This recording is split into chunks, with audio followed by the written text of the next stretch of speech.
So we're going to go over just the parts of the microscope, your ocular lenses, which is the name of these. Let's go ahead and label them. These are ocular lenses.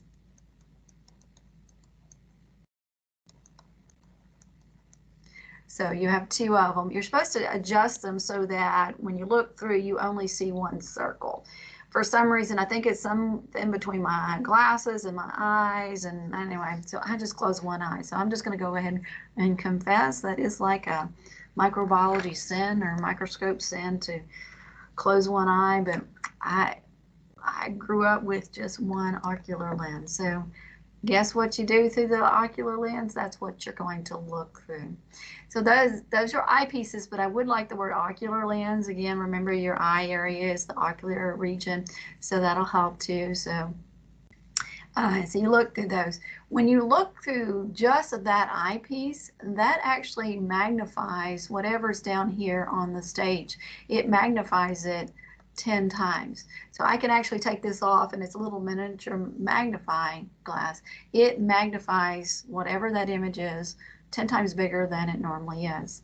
So that's kind of important for us to know that the ocular lens is multiplies by 10 our image, so it gets 10 times bigger. All right, as we come down for those ocular lens, you guys say eyepiece, but ocular lens is the word I'm looking for. You have this part here, this big large part here. This is known as the head of the microscope. And this coming here, this little arch area here, is known as the arm of the microscope. And down at the very bottom, let's see if I can get, no, got a picture there. So down here at the very bottom, this is known as the base. So when you carry a microscope, you're always supposed to put one hand underneath the base and holding one piece on the arm. You can put your hand here in this area.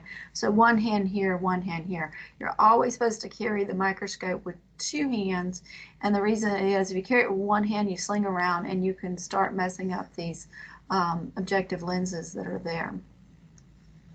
All right, this little thing here that moves, so not the individual objectives, but this little part here, this is known as the revolving, because it moves, revolving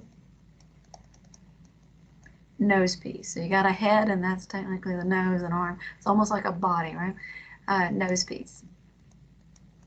Is anybody writing with me? I'm sorry I didn't send that out earlier. I just completely just spaced out that you guys would not have this in your lab notebook if you didn't buy the but we'll get it up, and I did email it out to you, so if you want a blank one. So revolving nose piece.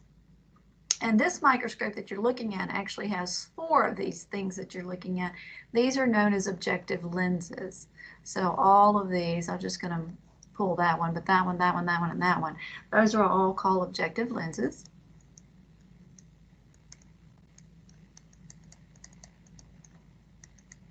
And we'll look at those more in detail in just a second. Okay, so this part where you lay your slide, this is known as the stage. And then I'm going to show you a close-up in a moment. I'm just going to label it here. But here where we're going to have where you're going to put your slide and stuff. And again, pictures are the best I could do, but on Tuesday, I'll have microscopes out and you'll get to see, and you can, play with them. So up here where it gets a little bit more technical is actually called the mechanical stage. I'm going to put a little dash up here where you're going to put your slide. And it's because these knobs here moves that thing around is why it's called mechanical stage.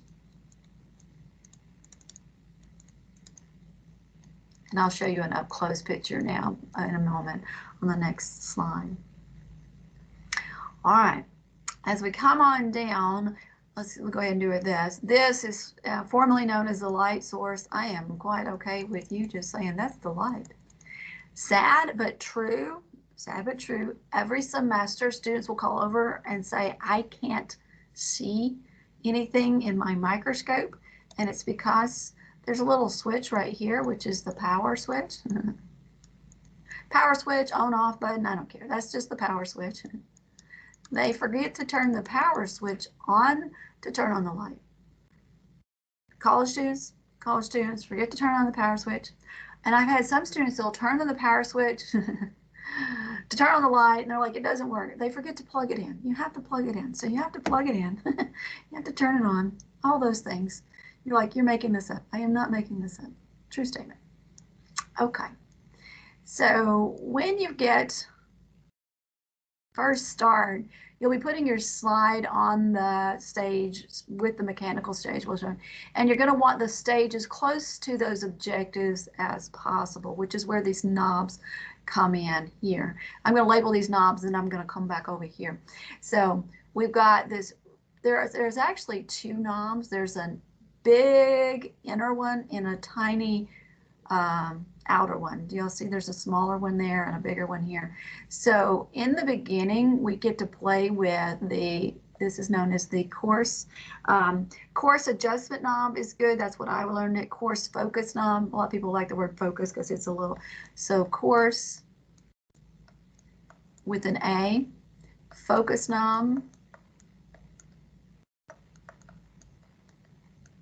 And that's the one you're going to deal with first, and depending on how this thing is positioned, sometimes you're going to be twisting it towards you or away from you. You're going to start out with the stage as close to your objectives as possible, your lowest power, which is going to be your scanning. But again, we'll go more into how we use it when we actually get to do hands-on. So, but we will be messing with that bigger knob. That is the large knob inside. So this is the large knob. That's the coarse one. And then the fine focus you will use when you get into the higher powers to fine tune it. So when we get things in coarse adjustment, everybody will have to fine tune it for your own eyes. But we should not ever have to mess with the coarse adjustment once we get into high power. So this one is the fine focus. The smaller one, the fine focus knob, or fine adjustment knob works as well. So you got the big knob and the little knob. All right, then you got this thing here, and this is going to control that mechanical stage there. That is going to say whether or not you want it to go left, right, up, down. So you'll be turning these little knobs here. So we've got knobs here on the side. Go here. And I just said these two knobs actually control this stage. So it would make sense that this is the mechanical stage adjuster knob. If you put adjustment knob, that works too, but I don't know if it'll work on Moodle thing, but adjuster knob. So there's one here on top and one on bottom. One makes it go left, right, and one makes it go up and down. So you'll be moving those to try to position your slide in the right location. And so that's this knob here.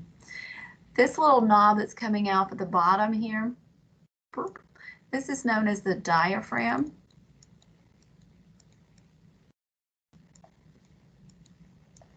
Diaphragm. And the diaphragm, the little knob there, is going to control how much light you're letting in and out. So the light's coming up, and so if you're like, oh, that's really dark, then you might want to adjust the diaphragm.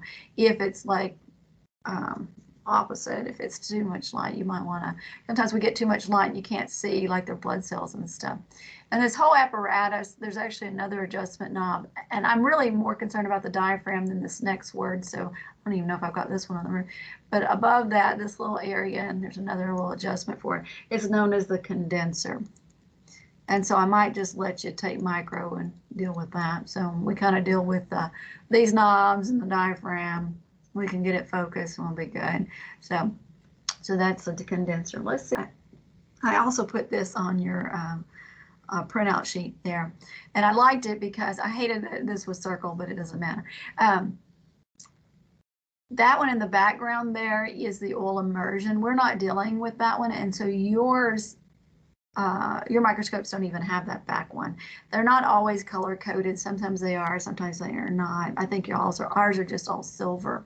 Okay, but if you'll notice, one of them has a 4 on it, one of them has a 10, and one of them has a 40. This one, which is the smaller one, this one, that has the 4 on it, a lot of people will go, this is low power, that's medium power, and high power. It's actually not. This with the 4 on it is called the scanning objective lens, the scanning power, scanning. These are all objective lens, so if I want just the basic name, but if I specifically want to know then this guy's name, this is the scanning objective lens.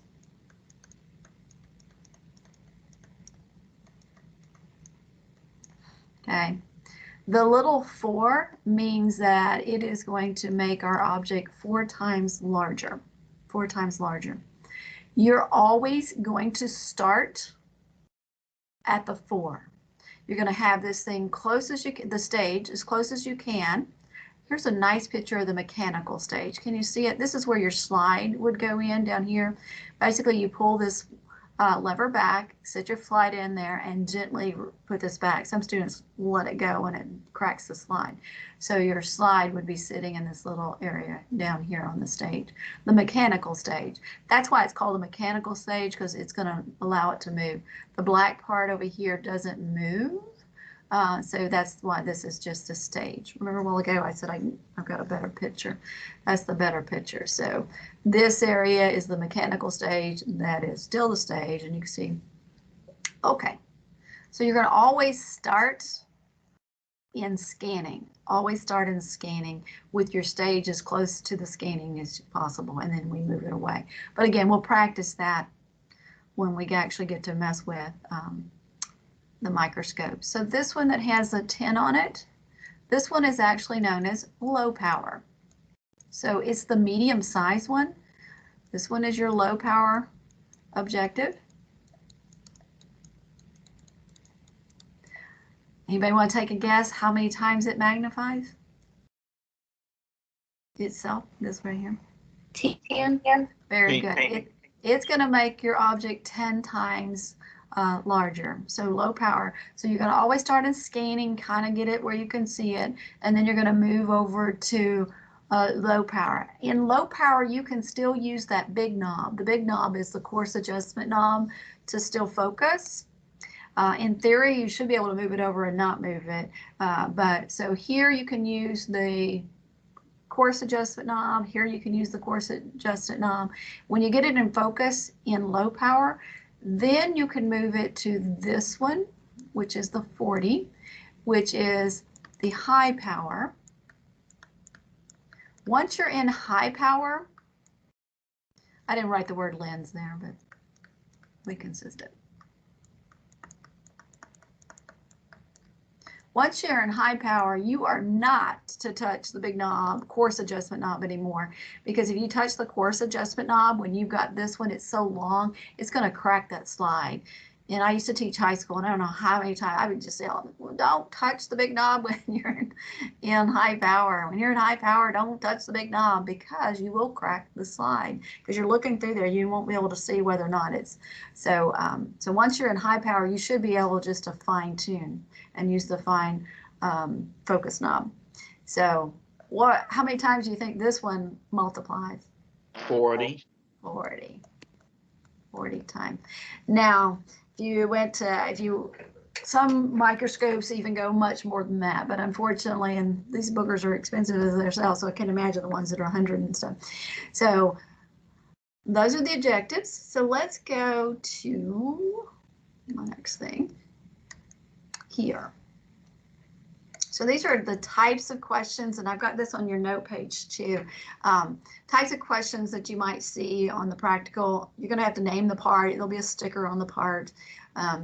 And so we said the ocular lens magnifies how much? So remember, that's the eyepiece basically. How many times does it make it bigger? 10 times. Yeah, so it makes it 10 times bigger. That was the eyepiece that you looked through. And what was the scanning power? 4. 4. What was the low power? 10. 10, And then the high power? 40. 40. And so what happens when you actually look through a microscope, you're going to get this magnification and you're going to get, this one's high power right here. So this is going to magnify it 10 times. This one's the 40. So these are going to combine together and you're going to actually get, and people add them, not 50, it multiplies. So you get this times whatever this is. So the way we test this in the practical, we would have the microscope sitting in a spot and then we would put a sticker on here. So maybe this is question number 2. And I would say, what's the total magnification of that? And we leave those numbers, I try real hard, so you can still see these numbers. You don't really have to memorize those numbers because the numbers, there's no reason to hide them from you. They're always on a microscope. So you would look at that. And then the total magnification is, so this number times the eyepiece. So for scanning, you would get 4 times 10. So you would get a total magnification in the scanning one of what? 40. 40. So if I ask for total magnification, that's the word I'd be looking for. Total magnification with the scanning one, you would say I get 40 times bigger. And under low power, it would be 10 times here and then 10 times here. So you would get a total magnification of 100. 100. So it's going to make it 100 times bigger. And then high power would be 40 times 10 would get us 400. 400. That makes sense?